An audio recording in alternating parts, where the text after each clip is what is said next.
Good morning, everyone. Hello.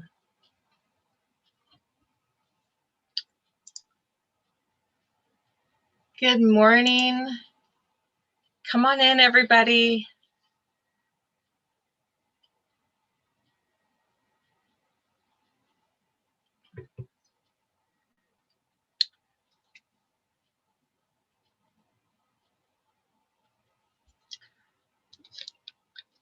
There we go. Hi, Linda. It's a little slow. Everybody's a bit slow getting into the room today. Okay. There we go. Can you hear me? I can hear you. I can't see you, but I can hear you. Okay. I'm not too familiar with exactly working. So no worries. It depends if you're on a desktop or if you're on your phone. Desktop, I think the button on the Zoom is down on the bottom left-hand side, the little camera icon. Hi, Ravina. Oh, hi, Henrietta. Nice to see you. Thank you. And how am I doing? I'm doing great. Yeah, I've had a good week. I've had a really good week. Thank you. Hi, okay. There's Valerie, Gail, and yeah, it's like to see everybody's faces. There's Mike. Nice to see you. Okay. Awesome. Yeah, I think we have a pretty big class. Oh, Josie's here. Hi, Josie. I haven't seen you in a while. Yes, we have been traveling. Traveling. Yeah. So you're back. Are you back in Chicago now? Right. Oh yeah. I guess the weather's warmed up now. You can be back at home. Yes, you're right. Yeah. Good. Well, everybody, welcome. Welcome to Natural Remedies. That's the class we're doing today. And I'm just going to open my chat box. Anthony is here with us from support. He'll help anybody with any tech issues. If you've got any issues come up, or you just need a little bit of assistance with putting your camera on, or I don't know, changing your name, any little thing to do with tech stuff, he's here. He's going to be here for the remainder of the class. We are asking everybody to try to come to class on time, because we sort of have a bit of a limit now. Like if you're past the 5 minutes, you may not be brought into the class right away. You might have to go through a little bit of a thing, calling help desk, and then them verifying who you are and then coming in, because we're just trying to keep the safety of our classes as well as we can. We're trying to verify every single person that does enter the class, because we've had a few, I don't know, we call them disruptors, or that's what I call them, disruptors, that come in and they do it just on purpose, just to kind of make fun in the class and start swearing or do some weird things. So if you've had that happen to you in a class, I apologize up front. We did have a bit of a problem a couple of weeks ago, and we've been really on top of it. So, but welcome to Natural Remedies. I'm going to start now by sharing my screen. We do have a pretty a very full class today. So what I'm going to ask you to do is, if you do want to ask a question, if you can use the electronic hand down below under reactions. That's where you'll find it, under reactions. And if you need help with that, Anthony can help you. So the reactions button's kind of fun. You can use a thumbs up or a clap, or a heart, or whatever you want. If you want to just sort of feel like you're communicating with me as I teach the class. It's kind of the way we do it now electronically, so that just so that we feel like we're engaging with each other. But definitely, if you have a question, use the electronic hand. And when I am able to stop with whatever I'm doing to answer the question, I'm pretty good. I pretty much like to answer questions right away. So because obviously we're talking about something, and then that's, you know, why you have something to say, either a question or a comment. Okay, so, and if you can put your camera on, that's awesome. It helps me, you know, I have to admit, it's certainly nice to actually see your smiling faces, or see if you're kind of like unsure of something, and then, you know, I can maybe spend a little bit more time on that topic. Today, we're jam-packed full of really interesting, great stuff. So just to quickly start, if you haven't met me before, my name is Ravina. I'm in Victoria, BC, Canada. So I'm a couple hours or so up from Seattle, north of Seattle.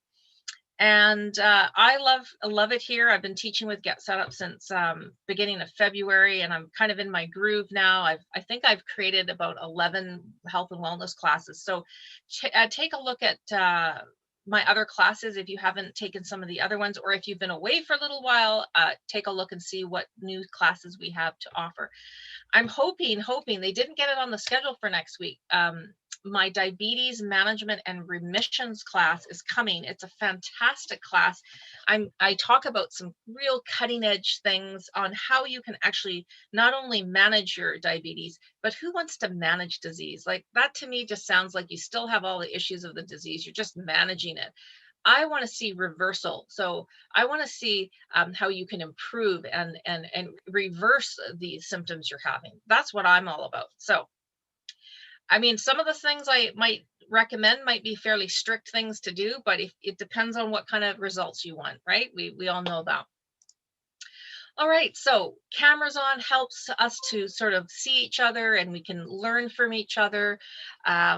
We do record the class, as you probably are aware of, so feel free to ask for a copy of the recording at the end. We also live stream, which you guys may or may not be aware of, and we are live streaming this class today, so that just means it's on our TV channel, and it's a great way to just take a peek into a class and see if it's something you'd like to take.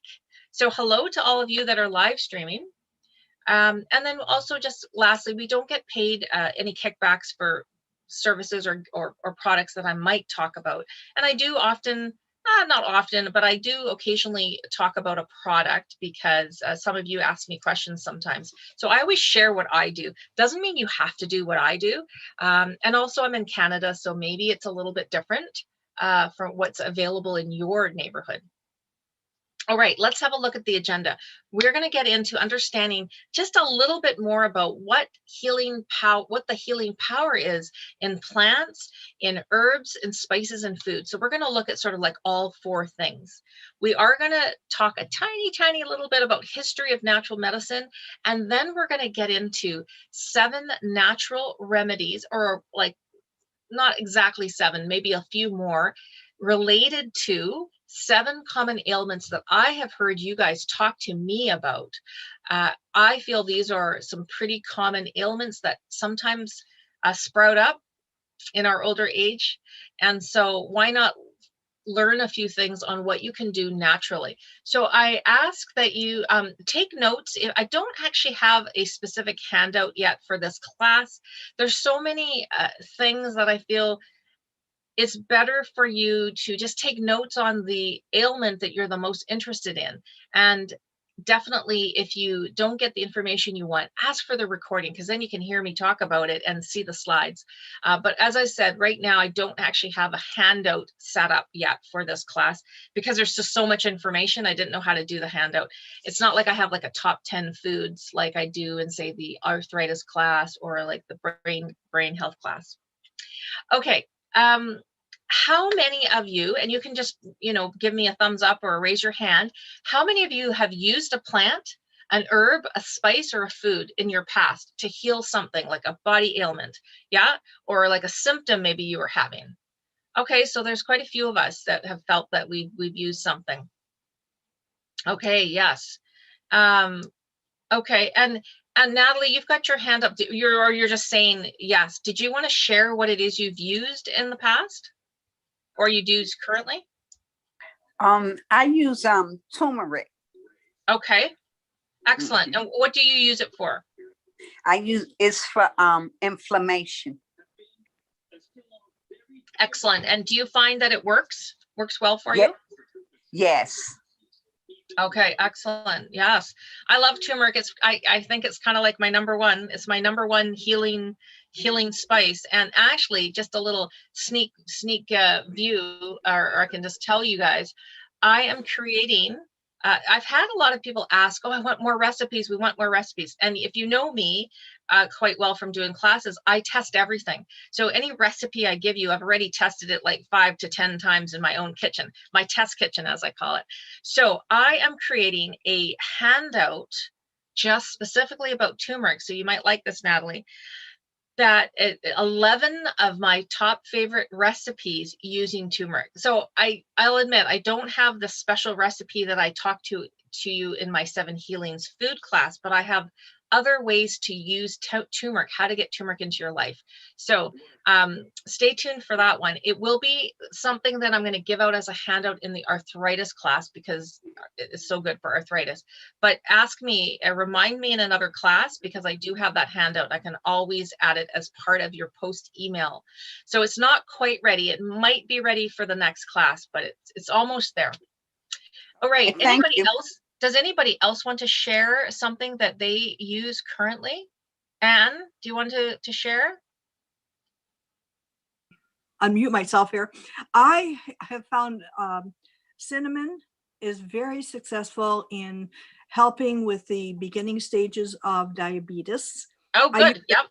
I use it constantly, but when I was first coming down with all of this, it controlled it. It controlled Excellent. it until it got to the point where the diabetes was, I needed more than Right. that. But I'm eating oatmeal right now, and Yeah. in here I have cinnamon, I have turmeric, I have mustard seed, I have, I have Wow. all kinds. Good for you. Good for you. Excellent. That's great. Great to hear. Dania, did you want to tell us something that you're doing? Yeah, I've found that adding fresh thyme to water and bringing it to a boil and then kind of setting aside and putting a towel over helps when I'm really having sinus troubles. Okay. I actually grow thyme in my garden, but we put it in our food, but I hadn't heard that with respiratory stuff. That's wonderful. Great. And Kathy, did you want to share?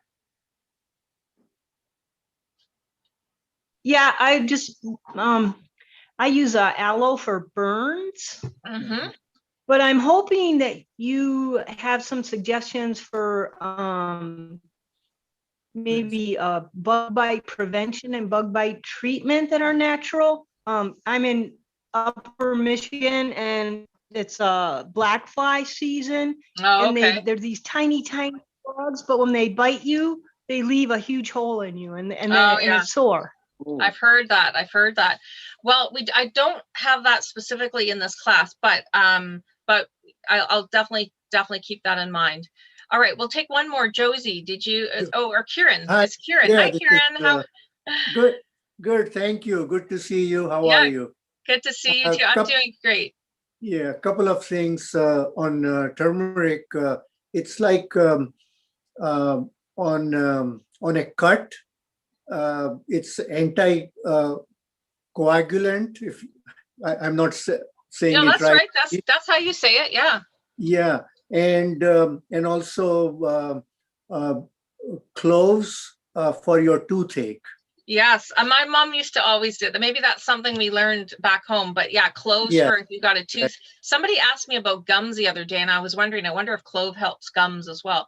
But I haven't heard of turmeric as a coagulant, so to help, like if you were bleeding, if you got a cut to stop that. But I think turmeric's like this magical spice, so I'm going to look into that, into that way of helping with the turmeric, because like my recipe book, as I said, with 11 recipes. Oh, it's so exciting. I won't tell you guys right now, but next time I made I made 2 things with turmeric yesterday. One is a vinaigrette. I'll tell you, it was a vinaigrette.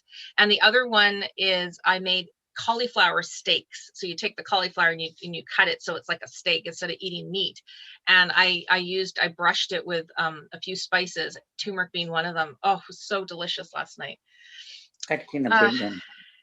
And of course, I always love talking about food, right? All right, let's get into the healing power of plants and the herbs and spices and food. So Natural Remedies have been around for thousands of years. Just, it's been around forever and ever. Ancient history, places like China, India, Greece, Egypt, to name a few, have been using plants and herbs and spices to heal themselves.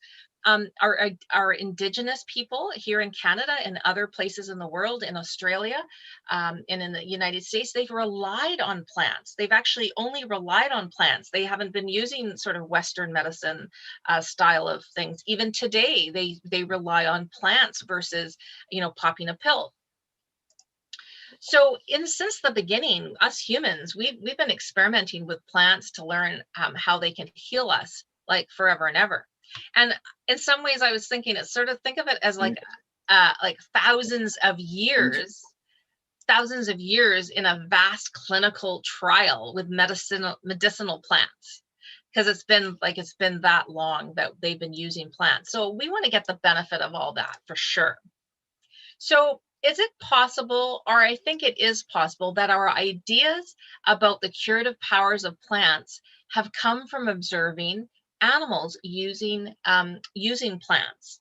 So the term is actually, it's a long term, but it's called zoopharmacognosy. And that term is the behavior of animals who apparently self-medicate themselves by specifically picking out certain plants to ingest to help them with something. So preventing them from, say, the harmful effects of a pathogen or a toxin in their body.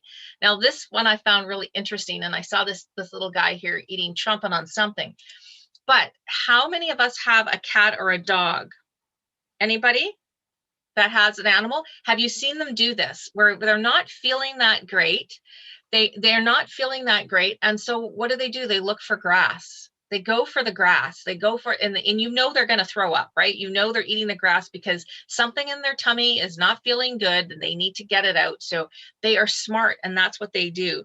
They go and search out the grass so that they can get rid of whatever is bothering them in their stomach.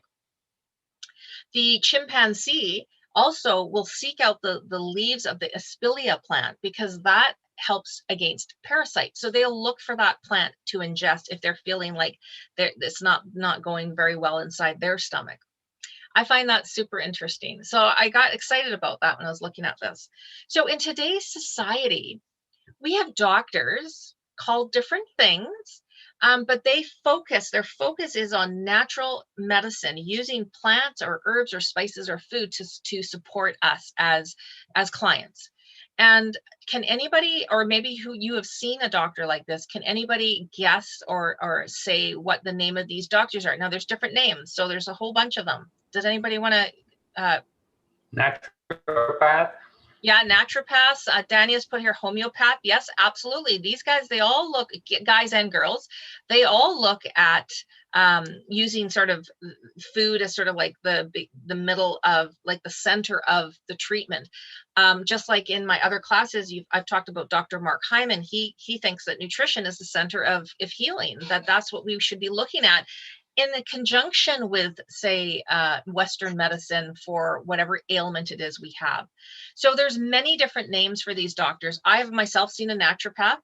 I've gone to a TCM doctor. That's a traditional Chinese medicine doctor. Has anybody thought of seeing a Chinese medicine doctor?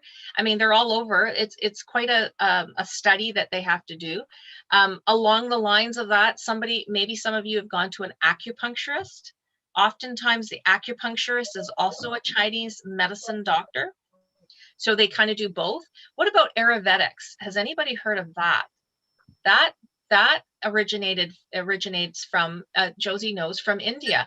And Ayurvedic doctor will, I mean, they look at the type of person you are. Like they look at, there's like 3 different, I can't remember what they call them now because I haven't done Ayurvedics in a while, but they look at your body in a different way, but as a whole, just like Chinese medicine looks at you as a whole. They don't just look at the inflammation in this knuckle. Like they look at your whole body, what is causing the inflammation in that knuckle. So it might be, just like reflexology, you know how they work on your foot to clear something in another part of your body.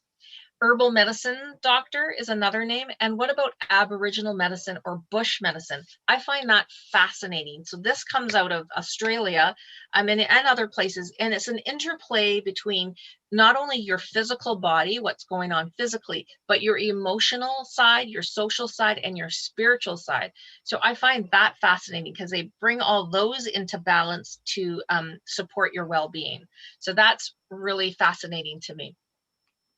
So as you can see from the little bit we've learned so far, there's thousands and thousands of healing plants out there. So for the purposes of today, I'm going to discuss 7 kind of ailments and then tell you what things you could use for those ailments. So let's get started. Does anybody have a question, or are we all good? Just making sure everybody's I'm good. happy. They can all see me. You can all hear me. It's great to see some of you. We've got 2 pages worth of people here. So good to see you, Nargis. I haven't seen you in a while, and Alma's here. All right, so let's get on to the first ailment because we have 7 to go through. The first one is high blood sugar. So where is my friend? There she is, Anne. So here we go. Just like what you mentioned, I talk about high blood sugar. Now, doesn't mean you have to have diabetes. You could be pre-diabetic. And when my diabetes course comes out, you will realize from the learning in that class that 1 out of 3 people that are pre-diabetic don't even know they're pre-diabetic. Can you believe that? They don't even know that that's a thing. And whether you are have adult onset diabetes, or you're pre-diabetic, or you're just a little bit worried because maybe you've been eating a lot of the sweets lately, for any one of us, we don't, sorry, can you, Anthony, can you please mute everybody just so we don't get any background noise, please? Off of mute. There we go. Okay, so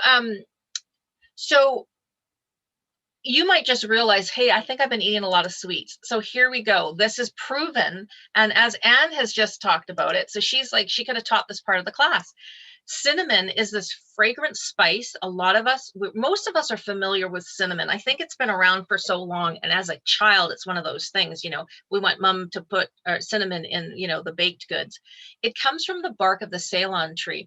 It's a very versatile spice. Most of us probably have thought of it as something that's kind of like adds sweetness. It actually isn't sweet at all, but we kind of relate it to sweet.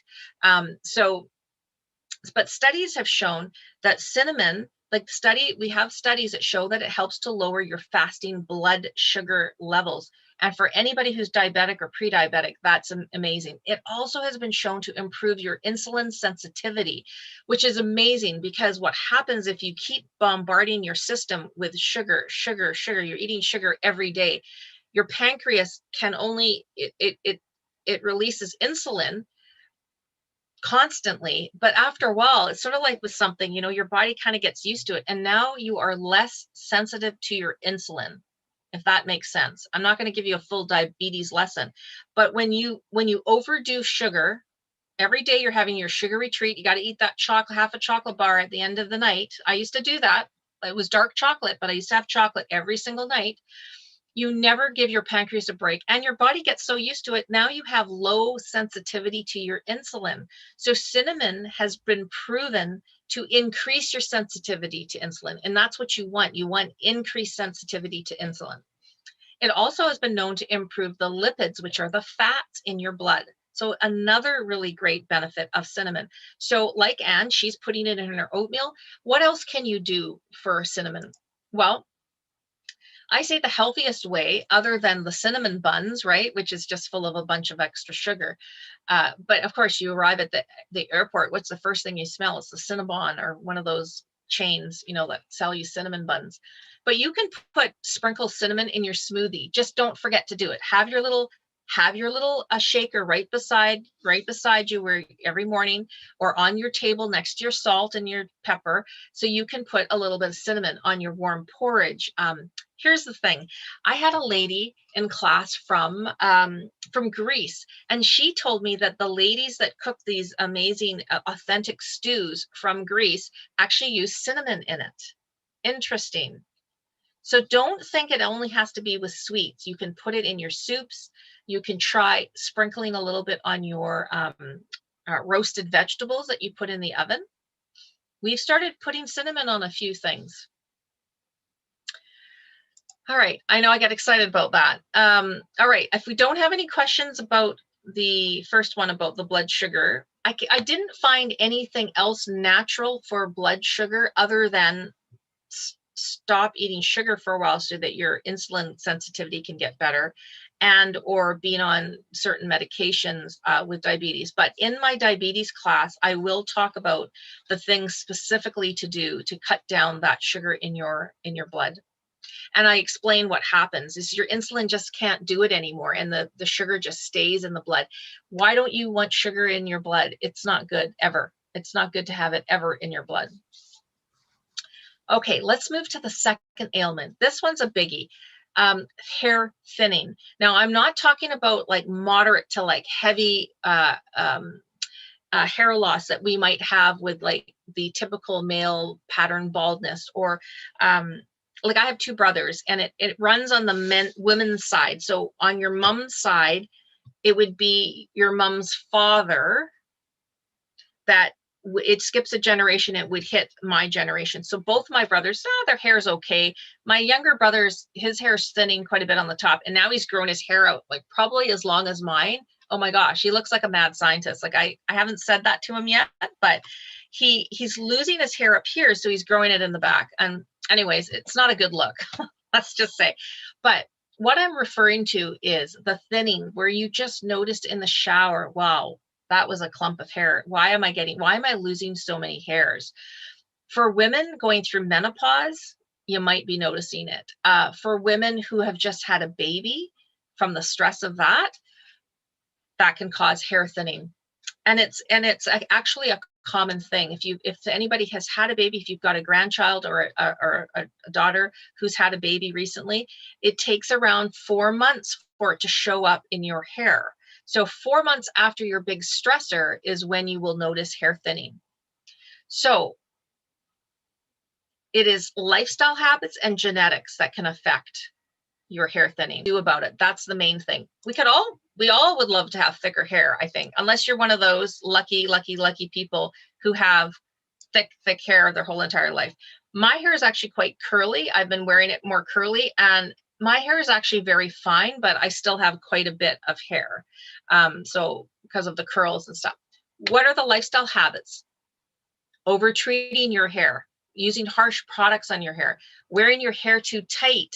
What about when people wear their hair really tight in a bun? Low iron and other minerals could be the cause. And then the biggest ones are the chronic stress or an underlying medical condition. For example, low thyroid can cause hair thinning. So many women start to experience hair thinning because their thyroid is out of whack, because their adrenals is out of whack from stress.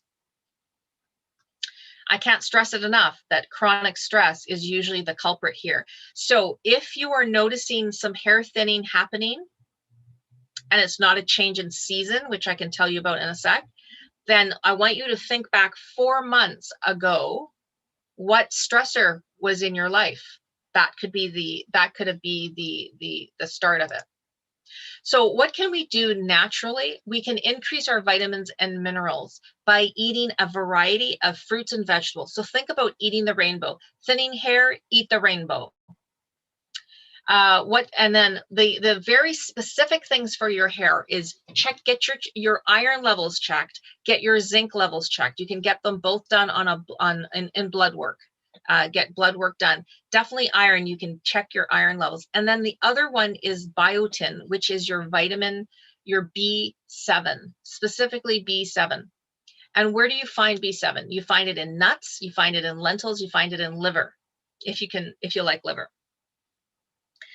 The other big thing is omega-3s. So I really want you to focus on getting your omega-3s in your diet. And you've heard me talk about this over and over again. In any of my classes, it seems like I talk about turmeric and omega-3s. Omega-3s in your oily fish, your sardines, your salmon, mackerel, which I haven't tried yet, but I would like to try some mackerel. And if you're not a fish lover, or you're vegan, or you're a vegetarian that doesn't eat a fish, so you're not a pescatarian, get it in your seeds, your flax seeds, your chia seeds, your hemp seeds, and in your nuts. Now, the thing about nuts is you don't want to be eating them constantly all day. They're very high in fat, and that can tip you the other way with other problems. But in your seeds, like chia seeds are great. Has anybody here tried making chia seed pudding? Anybody? Has anybody tried putting chia seeds in water just to see what happens? Chia seeds are these tiny, teeny, tiny little, usually they're black. They're not always black, but they're like tiny seeds. They look like poppy seeds. So we all know what poppy seeds look like. They're pretty tiny, right? Chia seeds, from that little tiny, teeny thing, you can take, just like I would say, this is my water jar, but you could take a mason jar like this, or a glass, and put in 2 tablespoons of chia seeds into the water. Okay. And then leave it in the fridge. I would put it in the fridge, and you would see that the chia seeds will swell up in the water. Now you can take that and use it up in a week, and take that and put it into your smoothie, or put it into something. Now from that, what I have done is I've made a chia seed pudding. Now, Kathy has a question. Kathy? You're still on mute.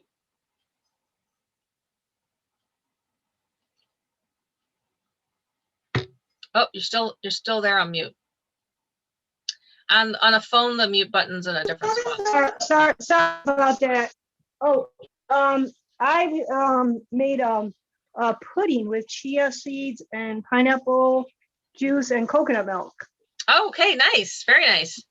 Did you Very enjoy good. it? Was it good? Oh, it's very good, very tasty. It's kind of like tapioca Yeah, yes, in texture. it gets that texture. Yeah, absolutely. I can tell you guys real quick with chia seeds, what I did the other day is I boiled some water, and chia seeds are pretty good. So what I did is I took a bowl, like what I would make my Jello in, for example. So what I did is I added 2 tablespoons of raw chocolate. So cocoa powder or cacao, which is the raw version of cocoa powder, into my bowl. I added in not too much, but enough water just to sort of dissolve the chocolate, because I like chocolate. So just to dissolve the chocolate. Then I added in my nut milk. So I have almond milk in the fridge. So I added in my nut milk into this. So about the same amount as if you were making Jello from a package. So what is that? 2 cups? Like it ends up being 2 cups of fluid. Then I put in, I think, 3 tablespoons of chia seeds into my mixture. And I mixed it. And then I actually spooned it into little dessert dishes, like 4 little dessert dishes, put it in the fridge. And so it needs at least a couple hours so that it can swell up. Well, it made the most delicious chocolate pudding. Like, that's as easy as it is. And if you want from sugar, I use monk fruit sugar, which is it doesn't affect. And so Anne would like to know this one, or she uses it. Monk fruit sugar, it looks like sugar. It's got a sugary taste, but it doesn't affect your insulin. So it doesn't affect you if you have diabetes. It's probably the only sugar that I would suggest. And if any of you have tried stevia before, there's a bit of a bitter aftertaste. Monk fruit sweetener is like the latest, biggest trend right now. I saw it at Walmart. It comes in like a package about this size, white with a pink label, and it just says monk fruit sweetener. And basically your body doesn't digest it. I guess it comes out, but it sweetens whatever it is you're making. So I added a teaspoon into my chocolate chia pudding. It was amazing. Did you want to ask something, Anne? Oh, you have to take yeah, there you go. Back to my oatmeal. Yes. I also put flaxseed and chia seeds, and the hemp seed I haven't tried yet. I'll try that next. I also put peanut butter in there. I was using stevia, but sometimes I don't. If I put enough cinnamon in it, I need to. But the monk fruit sugar is definitely on my list, starred and ready to go. Good. Yeah, I love it. That's great. I try and find it. It's like pretty readily available now, and I'm recommending it to people because it tastes like, you put it on your tongue and it's sweet. It's not like the stevia kind of tastes like it's a plant, but the monk fruit sweetener tastes like I don't know, it tastes sweet, but it doesn't seem to like make a weird thing in your body. All right, so that's we went off topic a tiny bit here, but I was talking about the seeds. And just to let you know, hemp seeds, if you add that to your porridge, it will give it a nuttier flavor. It's sort of nutty, the hemp seeds. All right, let's move on to the third one so we don't run out of time. Anxiety. Anxiety. We have all been affected by anxiety, likely, at some point in our lives, whether it's a short-term thing or it's like a long-term thing that you suffer from. And yeah, Allison's asking, can you use monk sugar for regular sugar in most? Yes, I think you can, Allison. The only thing is that the weight of it and the volume of it isn't the same as sugar. It's maybe a little bit less. So you need to play around with your recipes, which is what I do. When I'm not online here with you guys, I'm in my kitchen testing recipes. So if the sugar, you know, if your recipe, for instance, took a whole cup of sugar, that's some volume in that baking that you're doing. So especially in baking, so you probably have to do a little Googling and find out what you need to do. But I'm telling you, I love it. I mean, it's basically like the alcohol of the sugar. Like there's the erythritol mixed with the monk fruit. All right. So getting back to anxiety. Anxiety is kind of part of normal life, isn't it? Like our lives right now have been in turmoil since like last year. Things are trying to start to settle. We can feel, can anybody feel the energy? It's starting to feel a little bit more settled.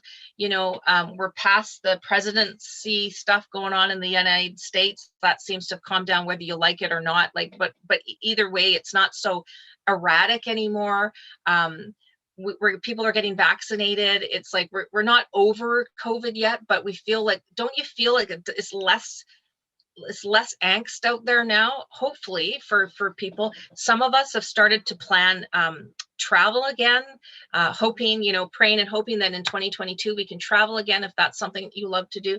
But for those who have anxiety and you haven't had it checked, especially right now, it's not easy to see the doctor. Please, I recommend that you get to a healthcare professional so you can get some professional help if you've been suffering from feeling anxious and sort of sad, maybe for more than, you know, a few weeks, because there's ways to help with that. So for today, we're going to talk about the things you can do today that you can change today to help with your anxiety. I bring up COVID only because a lot of us who never really suffered from anxiety were having anxiety. I was stuck in my house. I was anxious because I didn't know what this meant for the world. It was kind of like what it reminded me of was when 9/11 happened.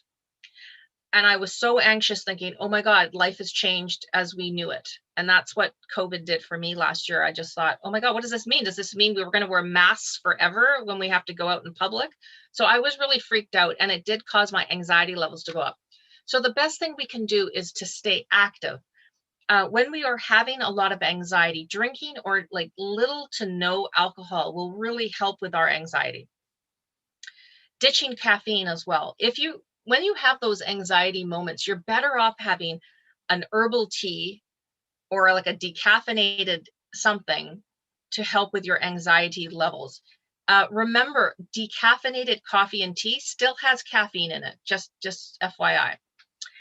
Practicing deep breathing, that can also sort of just help in the moment when we're having anxiety. Now, for any of you that have panic attacks, you know, that's when your anxiety levels escalate and you're actually in a panic attack where you might be in the middle of grocery shopping and you have to ditch everything and run and get into your car like that. Those are pretty severe things when you're having panic attacks.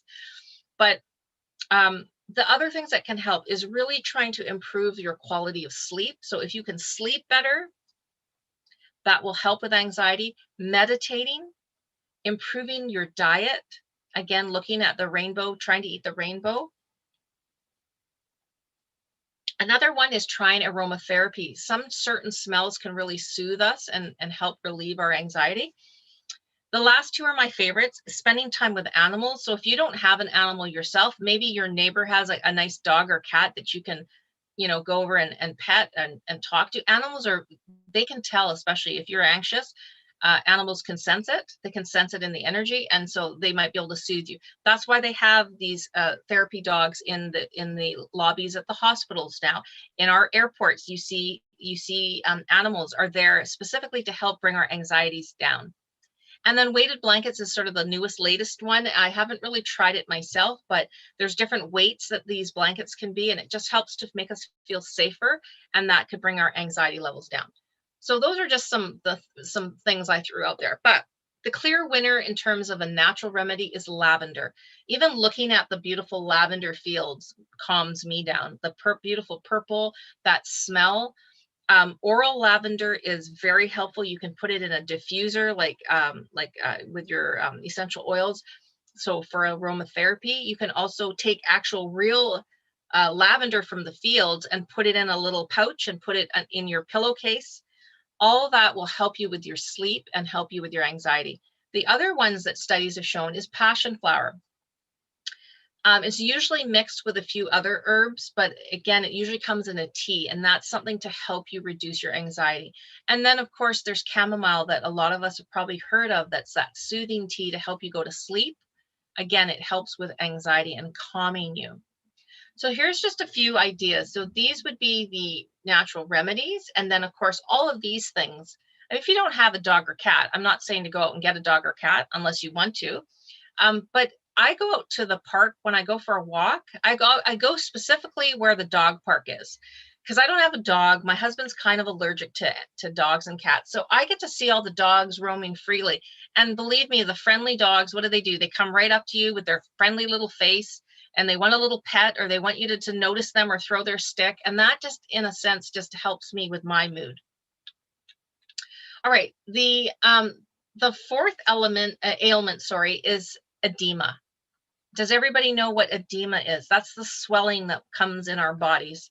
The biggest place is usually in the feet and the ankles. But especially with the warmer weather happening right now, for most of us, we might notice swelling in our ankles. I actually got a call from my father's helper that we have living with him.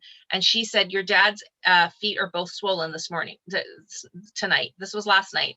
So she said, I did a warm bath with Epsom salts, soaked his feet. And I'm thinking that's perfect. And you'll see why. She soaked his feet in Epsom salts. She said she did a light massage, not too heavy. And I said, was he on his feet a lot in the day? Yes, he was out in the garden. He was working on his garden. So he's 88 in a couple months, he's 88. So I have to check in today. I haven't done it yet to see if the swelling's come down in his feet. But a lot of times it's because we're dehydrated, and my dad doesn't drink a lot of water. The number one thing is dehydration, which we'll find out, but ill-fitting shoes, standing on your feet too long, your diet, what you're eating, and if you're too sedentary. So what can we do to improve? Not necessarily just in your ankles. You might get swelling and puffiness in your face. What if you get it in your belly? You know, you're getting some swelling happening. Edema, for the most part, will just go away on its own. But if it's really bothering you and you're looking at, I can't even see my ankle bones, like what's going on? The biggest thing you can do is drink water, because what's happened is your body is like, you're dehydrated and your body is screaming out going, oh my gosh, it's a drought. There's no more water. They're not giving me water. And then it hoards the water in the body. And that's where it sometimes will accumulate in the ankles. So the best thing you can do is start sipping water constantly and get up to that 8 to 10 glasses per day. That will really help your edema. The other thing is you can wear compression socks if this is a problem that you've been having for a while, or you have a family member or loved one that has a constant problem with swelling. The soaking in the Epsom salts for 15 to 20 minutes will really help, and also try to elevate your feet above your heart if you can. So you want to sit back in a chair and maybe put a couple cushions so you can put your feet up higher. Linda, did you have a question? You'll have to take yourself off of a mute if you have a question. So, Okay. Yeah, there you go. I have a heart condition also. Okay. And they tell me not to drink over 32 ounces of water a day. if you have a heart issue and they're worried about blood pressure and that, they might, it's a tough one, Linda, because we need water, and a lot of us are dehydrated. A lot of us are not hydrated to the point that our body can function properly. And we're all just like a little bit low in our water because we forget to drink it, especially we're going into warmer weather. So we need to drink more water, just like your plants need more water, right? So I would talk to your doctor about it, but don't be scared of water, but like work with your doctor to find out how you can increase the amount of water you're taking and maybe change something else in your lifestyle so that you can get that water in. Because I know many people that do have heart issues, and I think the biggest thing is the volume and your blood pressure going up too high. But talk to them. I'm not a medical doctor. Right. I was gonna say also too, it could be somewhat dehydration too, because if the less water I drink, and then they also have me on Lasix to, so then could also cause me. And for those that don't know, Lasix is like a diuretic. Basically, it's to help to get because the pressure is up. So do you have swollen ankles? Do you actually have edema? Yes. Yeah. They when I get up in the morning, they're gone down. They're like normal, but when I start moving around or sitting or whatever, if I don't, it builds back up.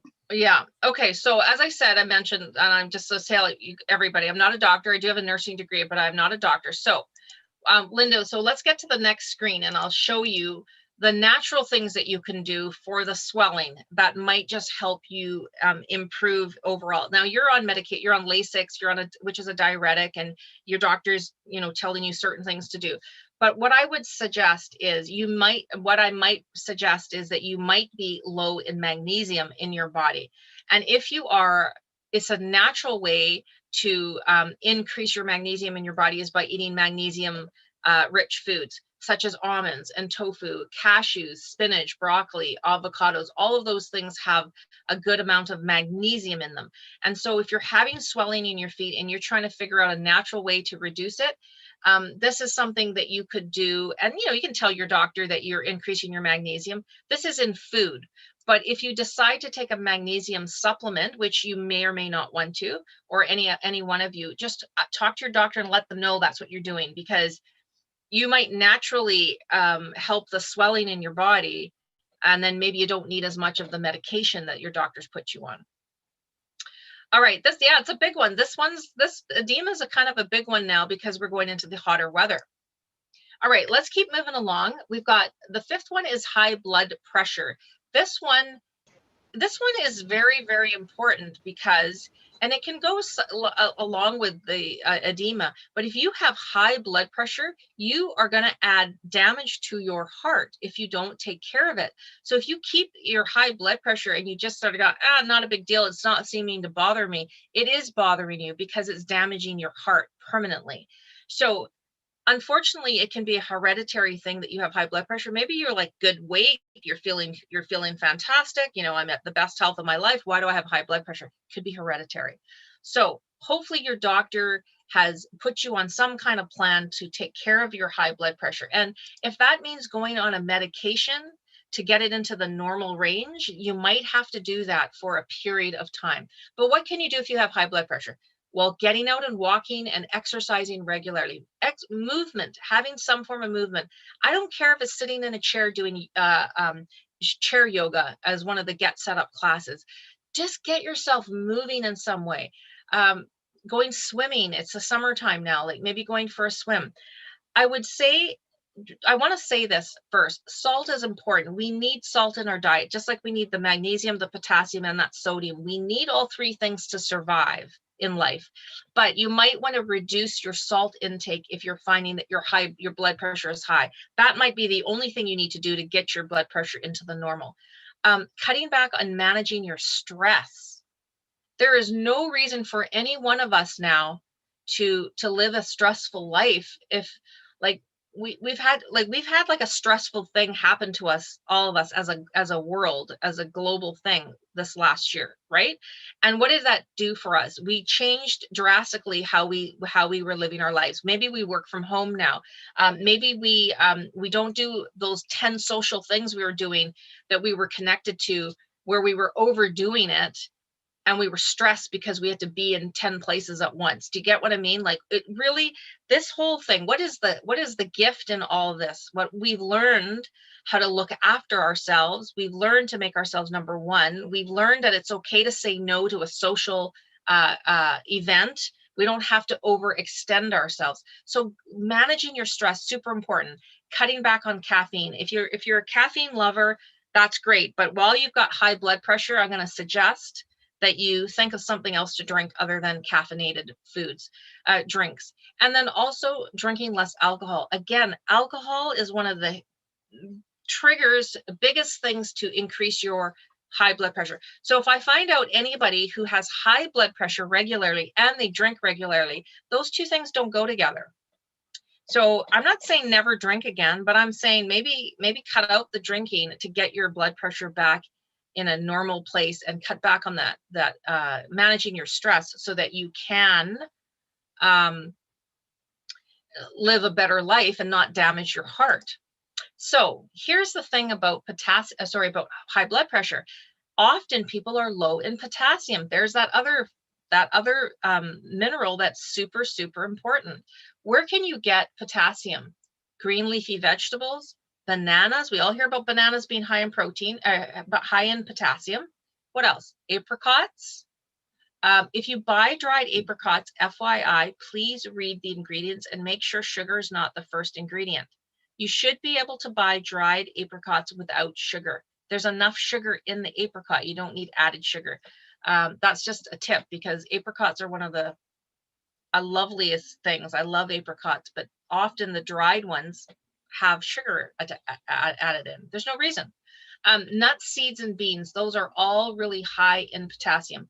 Right now I'm soaking black beans for dinner tonight. So I'm soaking them overnight to help get them more bioavailable to me when I eat them. Eating dark chocolate is rich in flavonoids.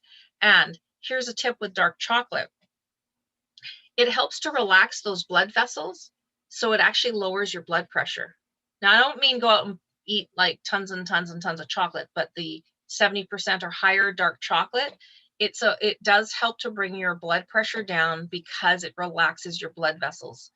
So that's something to keep in mind. All right, on to the sixth one, because we have two more left. Psoriasis. Psoriasis is a skin irritation. You get the like red patch on your skin. Some people have eczema or eczema. That's also another skin thing. Both of these types of skin issues are pretty unique to the individual and why they have it. Often it's triggered by stress. So if you have the genes, or you have like psoriasis, when you're stressed, that's when the patch shows up on your leg. And then you're going to have to wear your pants instead of your shorts because it looks ugly and you don't want people to see it. It's the more stressed you are, the more it can get worse.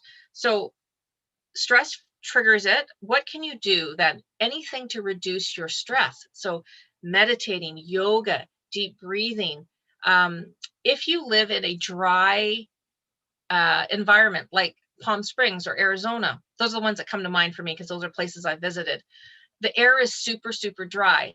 Get a humidifier. Simple. They're so cheap. Not the air purifiers that are super expensive, but a humidifier, like those things used to put in the baby's room so that there was moisture in the air. If they were having coughing issues or whatever, it's like to add moisture into the air so people can breathe better. You can even take a bowl and fill it with water and put it in your bedroom, or put it in an area to get more moisture into your air. So psoriasis, somebody mentioned aloe vera earlier. It's not surprising that aloe vera can help any kind of skin irritation. It helps with the redness, the scaliness, the itchiness, and the inflammation. So, either buy a plant and snip off a little bit of plant and put it on your affected skin, or you can find aloe vera juice that you can drink. You only can drink a certain amount. The other thing with psoriasis, or if you have skin issues, omega-3 fatty acids. We talked about this one already. Fatty fish, and then your nuts and your seeds. That's where you're going to find omega-3 fatty acids. Yes, you can also take it as a capsule, a supplement, but talk to your doctor before you to start on omega-3s. Most of us are low in omega-3s. Let me just say that. We are low in our omega-3s. All right, and now on to the very last ailment of the 7 is decreased vision. As we age, we sometimes notice that our eyesight is changing. We sometimes notice that the eyesight changes. So staying fit and, you know, trying to be in optimal weight can definitely help our eyesight, and you'll see why. If we can manage our weight, we may prevent ourselves from getting type 2 diabetes. Type 2 diabetes is one of the worst things. If you take my optimal eye health course, I talk about it being one of the 4 diseases that are common as we age, because diabetes can cause you to have eye issues because you get a thing called diabetic retinopathy, and it affects the little tiny blood vessels around your retina, and you can't see as well. Like all of a sudden nighttime, you can't see anything. Like during the day, you're having trouble seeing. Your eyes can't see well enough for you. It is really bothersome. It feels like everything is gray. You don't want to end up with diabetes, like diabetic retinopathy. So the number one thing I can say is protect your eyes using protective eyewear, sunglasses, so you don't get damaged from the sun. And the key things for the eyes, and you probably remember this just as a kid, we heard about eat your carrots. So it's the vitamin A, C, and E. Those are the 3 things that you need to try to stop any kind of eye diseases from forming, like macular degeneration. So food sources like the colorful vegetables, again, the carrots, red peppers, broccoli, spinach, strawberries, sweet potato, and any of the citrus stuff. Huge. Avocado also is very high in vitamin C. We also need those carotenoids, which is the lutein and the zeaxanthin, which is in the green vegetables again, the broccoli, the zucchini, and in eggs. So for our eyes, the best thing we can do is eat the colorful fruits and vegetables. That's really it. Like there's nothing really surprising when it comes to our eye health. And we like our heart, we take our eyes for granted until we have a problem. Do we not?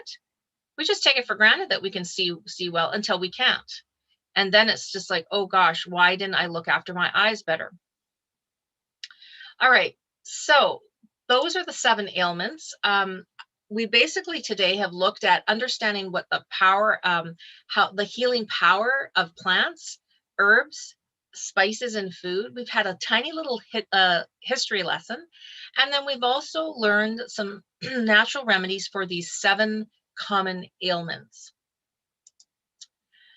So I hope that's been helpful to everybody. We still have a lot of people here, so that's great.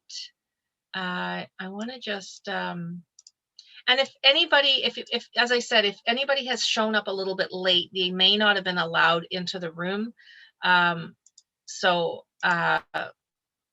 just try to get to class on time. And, you know, a couple of minutes late is no problem, but around the 5-minute mark is we're kind of like cutting it off then. So there's lots of new classes coming out every single week. So check out the schedule. And I will send out a post email to you with a little bit of a summary. I'm glad that you found it helpful. That's great. I'm glad you found it helpful, Allison. There is a feedback form that goes with this class. So if you could just spend a couple minutes just to fill it out, that would be super helpful. I read every single feedback form that you fill out, and it really does help me to improve on my classes and focus on things that you're more interested in, and helps me to think about what to create for new classes, because I'm always creating new classes. Still working on my longevity class, by the way. You can invite friends now to class. There's a little button that comes up after you've signed up. And if you are interested in hosting an interest class, we would love to have you. So send your emails to help@getsetup.io, and they will be able to hook you up with if that's something you'd like to do. All right. So we are at time. I'm not going to keep you any longer. because I want you to be able to get to your next class. That's great, Johnny. I'm glad you learned some new things. Yeah, I learned some new things when I was researching for this class. So I'm feeling great because swelling in the ankles happens to me in the summer, especially if I'm on an airplane. But once in a while, one of my ankles, not both, but one of them will swell up. So now I'm going to be armed with the things that I could do, the magnesium foods for sure. Does anybody have time? Well, it's 10 o'clock right now, but if somebody has a quick question, I can answer it before we go, unless everybody is A-okay. Okay. All right. Well, take care, everybody. It's been great having you all. It's good to see you back, Josie and Kieran. Thank you. And See you. we'll see you in some other classes. Good to see you, Mike. I love when the men show up. Mike, bring your friends, bring your male friends. You know, we don't want to be all female dominated here. We want to have, like, the men need their health too, right? All right. They do. They do.